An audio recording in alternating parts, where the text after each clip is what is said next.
I've always loved baseball to the core of my soul. Since I was 6 years old, all I ever wanted to do was play baseball. Growing up in Newtown, Connecticut, I was an extremely competitive player, and I was on the All-Star team 5 seasons in a row. In high school, I got my varsity baseball letter, and the girls loved it.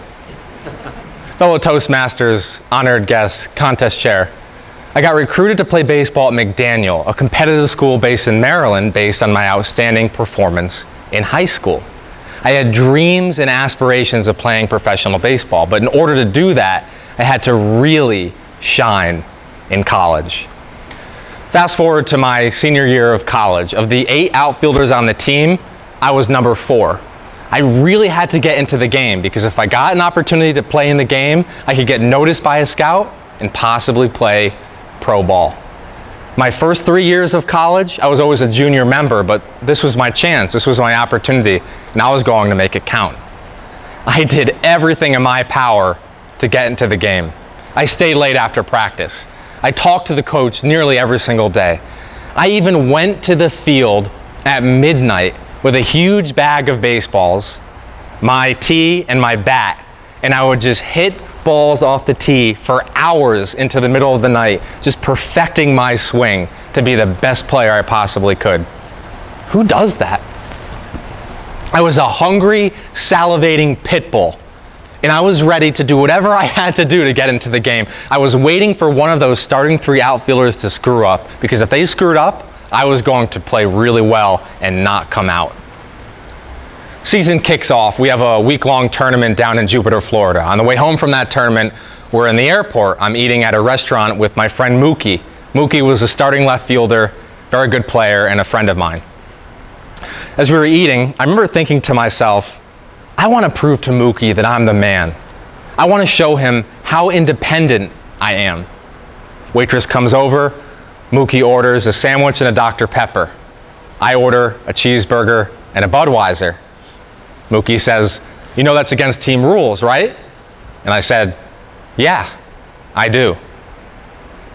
Not only did I want to show Mookie that I was the man, but I thought I was entitled to that Budweiser because there were no other outfielders working as hard as me. Who else was at the field at midnight hitting balls off the tee?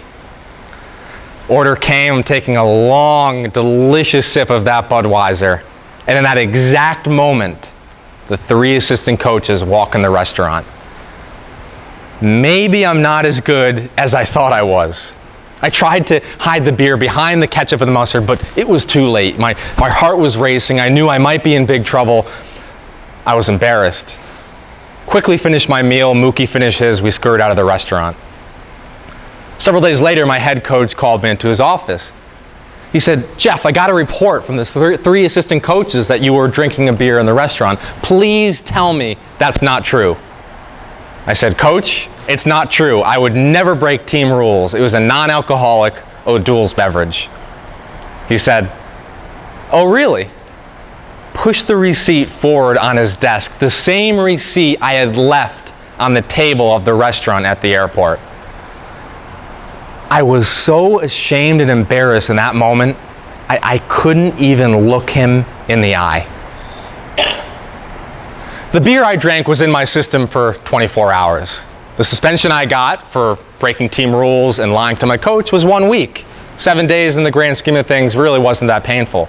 But the shattered trust lasted for the rest of the season. No matter how hard I worked, no matter how many glasses of water I drank, I couldn't earn back the coach's trust. Mookie, the starting left fielder who I ate with at the restaurant, he got hurt. But I didn't get rotated in the game. I didn't get any meaningful playing time for the rest of the season. Season is over, my dreams shattered. I went to my coach. I said, "Coach, at the beginning of the season, you said I was the 4th outfielder. What happened? Mookie got hurt. I didn't get rotated in even after I was back on the team." He said, "Jeff, in the beginning of the season, you were the 4th outfielder. But after you drank the beer, and even worse, lied about it, you went from being the 4th outfielder to the 8th outfielder. The other 7 outfielders weren't necessarily better than you, Jeff. Jeff, they weren't even harder working than you, but they were more trustworthy. We couldn't trust you to do the right thing if we put you into the game. Wow. This was an excruciatingly painful and difficult experience. I threw away 21 years of hard work for one silly little beer in this spontaneous moment of egotistical, convoluted thinking. But that conversation with my coach caused me to see the light. A few years ago, I was working at a digital marketing agency in Branford, Connecticut. We had this big project we were doing, and my assistant was doing 90 to 95% of the work. My boss was ready to promote me over the success of the project. He thought I was doing all the work. I went to my boss directly. I said, John, I'm not the one who worked hard on this. It was my assistant. My assistant got a raise. It caused my assistant and my boss to trust me more than they did previously. They knew I could do the right thing, and it was better for my long-term opportunities at the company. Another quick example. 3 years ago, I was in Kuala Lumpur, Malaysia, for this big conference in August. And it was there that I met my current girlfriend. We've known each other for 3 years. We've been together for 2. She's from Holland. She's Dutch. I have plans of moving from Connecticut to Holland mid-September, early October to move in with her and spend our lives together. Do you think at some point within the last couple of years, living on different continents, I've had an opportunity to break that trust? I mean, come on, look at me. I'm an attractive, good-looking guy. Recently, like a week and a half ago, a coworker of mine, she was very pretty. Really stunningly beautiful. And she said, Jeff, I'd love for you to come over to my house for the evening. She lives by herself. And I was tempted, but I thought to myself, what happened 6 years ago? If I want to keep the relationship with my girlfriend, I'll maintain the trust. If I want to ruin the relationship with my girlfriend, I'll shatter the trust, exactly like I shattered my coach's trust. I encourage you to be to others what my coach was to me, a voice of reason. Remind others that when you shatter people's trust in you, you lose your value to them. Tell others it's important to act in integrity, to be open and honest about your mistakes, and to not lie like I did.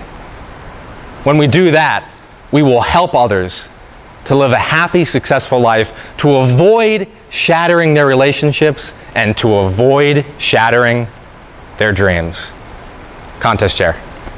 Yeah.